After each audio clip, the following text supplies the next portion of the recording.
ভাঙনের জল্পনার মধ্যেই নতুন করে জল্পনা তৈরি হলো কাকলি ঘোষ দস্তিদার এবং শশী পাঁজার মধ্যে বাক্যালাপে। তার প্রথম ছাত্রী শশী পাঁজা, যিনি এখনো Ghosh Dastidar institute of fertility রিসার্চে প্রতিদিন রোগী দেখেন, তাই তাদের দুজনের দেখা হওয়া, কথা বলা অত্যন্ত স্বাভাবিক, এমনটাই বললেন কাকলি ঘোষ দস্তিদার।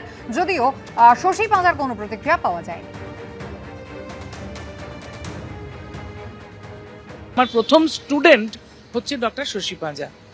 আরজি কর থেকে পাশ করে সে আমার সঙ্গে আল্ট্রাসাউন্ড শেখার জন্য কাজ শুরু করে 1987-88।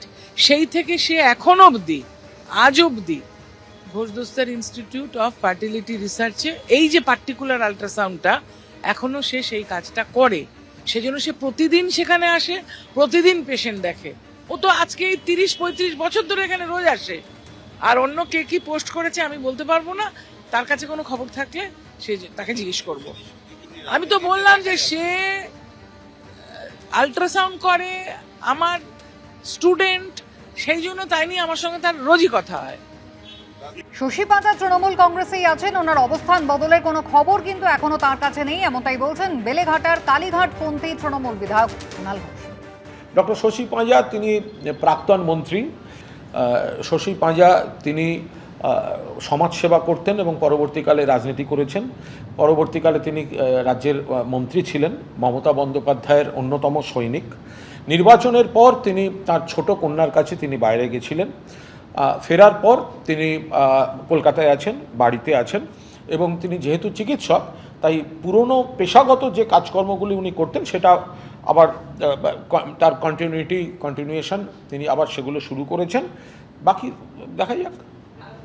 সর্বশেষ আমি যেটুকু জানি, আমার সঙ্গে যা কথা হয়েছিল, তিনি তো তৃণমূলেরই। আমি তারপর নতুন করে ওনার কোনো অবস্থান বদলের কোনো খবর পাইনি। আর এই জল্পনার মধ্যে কি বলছেন রাজ্য বিজেপির প্রধান মুখপাত্র দেবজিৎ সরকার, দেখুন। এগুলো নিয়ে আমরা কি বলবো বলুন? এগুলো নিয়ে আমাদের কিছু বলার আছে? ব্যক্তিগত স্বাধীনতা রয়েছে। এখন আগে বোধহয় শশী দেবী কাকলি দেবীর সঙ্গে দেখা করতেও ভয় পেতেন, কেননা তখন তারা দেখা করতে যেতে ভয় পেতেন বলেই অনেকেই বলেছেন, মানে নিজেরা, তারা নন, আরও বাকি যারা রয়েছেন তারা নাকি নিজেদের মধ্যেও কথা বলতে পারতেন না। এখন ভরসাহীন, ভয় আউট। এখন সবাই সবার সঙ্গে দেখা করবেন, কথা বলবেন, যোগাযোগ রাখবেন। এটা তো একটা ভালো জিনিস, এটাই তো হওয়া উচিত। আমরা সাধারণভাবে সবসময় দেখা করাকে একটা চিন্তার ব্যাপার ভাবি বা একটা ষড়যন্ত্র ভাবি, এই ধরনের ভাবার কি আছে?